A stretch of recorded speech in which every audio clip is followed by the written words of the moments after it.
Hallo liebe Motorsportmagazin.com Freunde und Formel 1 Fans am späten Abend, respektive am frühen Morgen hier aus Katar. Der Trainings- und Qualifying-Tag liegt hinter uns. Es war eine ganze Menge los und für die Szenen des Tages hat definitiv Lance Stroll gesorgt. Nicht auf der Strecke, aber dann daneben.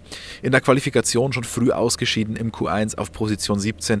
Fernando Alonso, für den lief es mal wieder deutlich besser für den Teamkollegen. Er konnte erstmals seit langer Zeit wieder mit den Top-Teams vorne mitfahren und entsprechend bedient war dann eben der Teamkollege, war dann Lance Stroll nach seinem frühen Ausscheiden.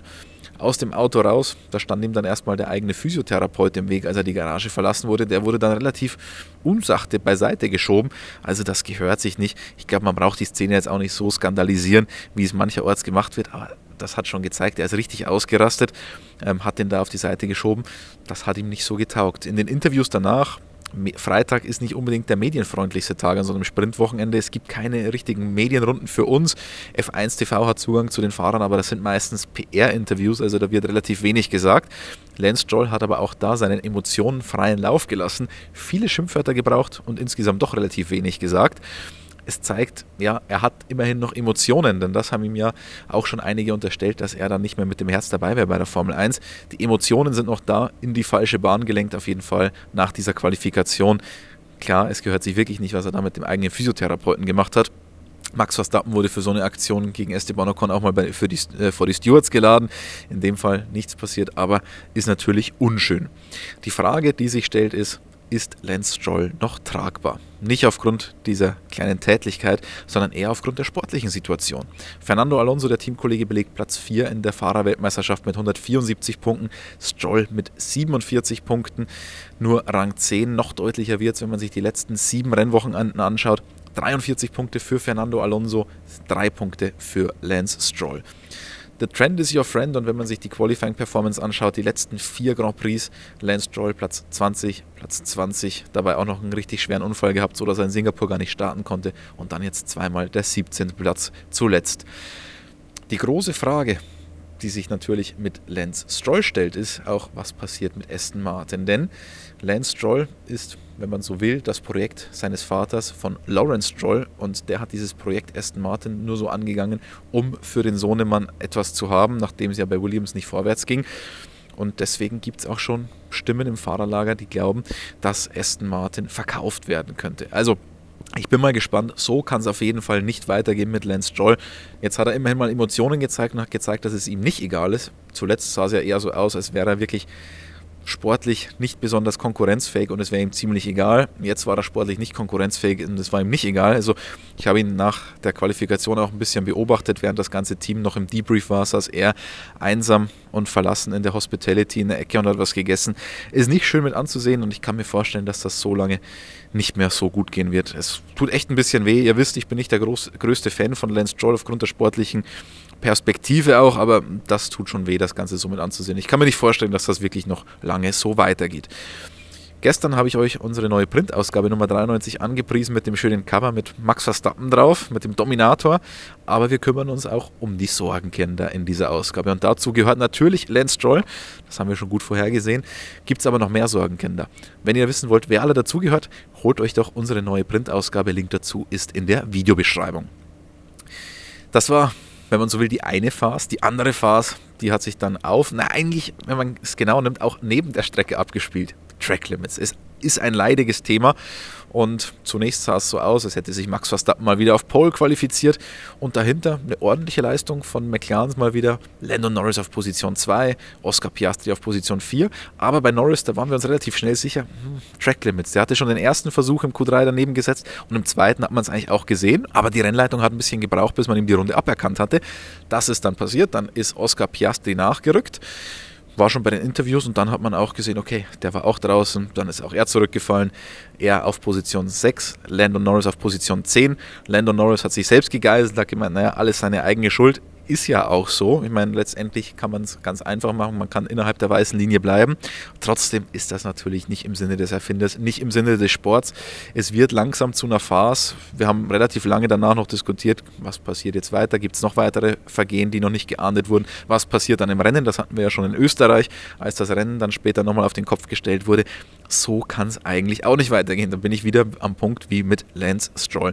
Im ersten freien Training, das ist ja inzwischen üblich so, dass im freien Training dann noch keine Track-Limit-Verstöße geahndet werden. Also die Rundenzeiten, die werden nicht gestrichen. Die Teams kriegen dann eine Liste, wo man es dann drauf sieht. Vielleicht wäre es da sinnvoll, das auch schon wieder live zu monitoren während der freien Trainings, damit man da schon ein bisschen mehr sieht, wo könnte es problematisch werden.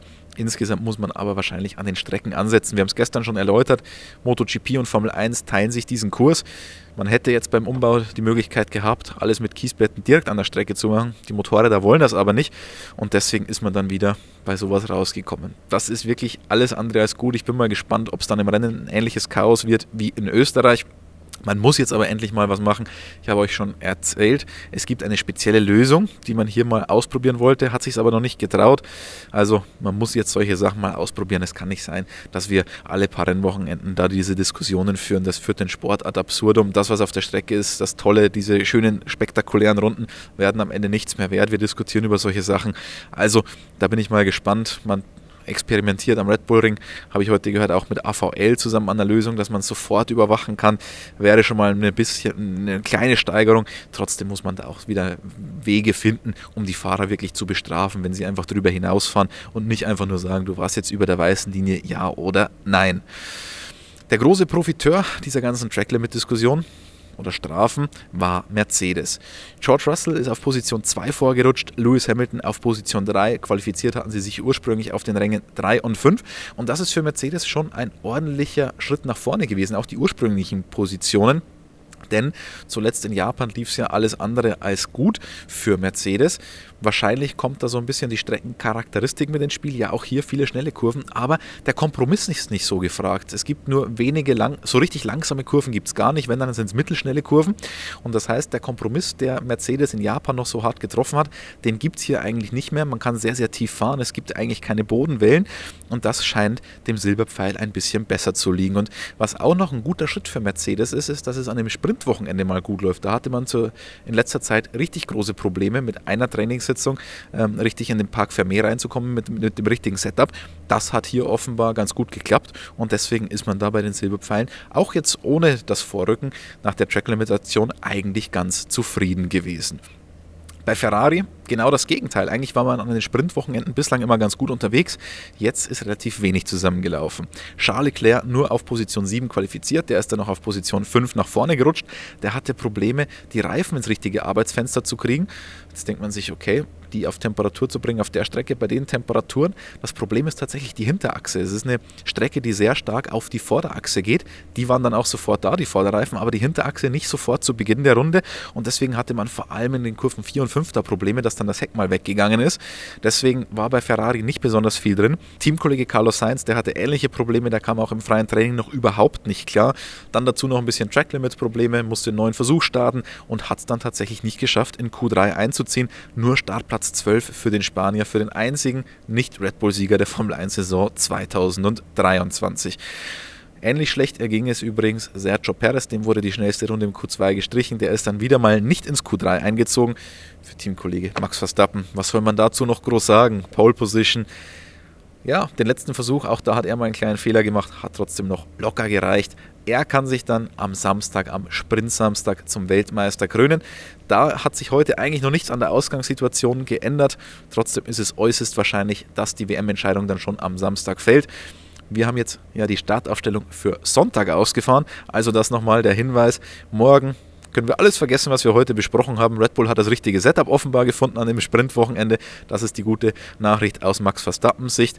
Dann komplett unabhängiger Tag mit wahrscheinlich der WM-Entscheidung. Und dann am Sonntag könnt ihr euch dieses Video sogar nochmal anschauen, weil dann müsst ihr ja wieder wissen, wie schaut die Startaufstellung eigentlich für den Grand Prix aus. Und wenn ihr das Video schnell wieder finden wollt, dann empfehle ich euch einfach, den Kanal zu abonnieren auf YouTube. Kostet ja nichts im Gegensatz zur Printausgabe. Und dann findet ihr dieses Video ein bisschen schneller und könnt euch dann vom Rennen nochmal ein bisschen in Stimmung bringen.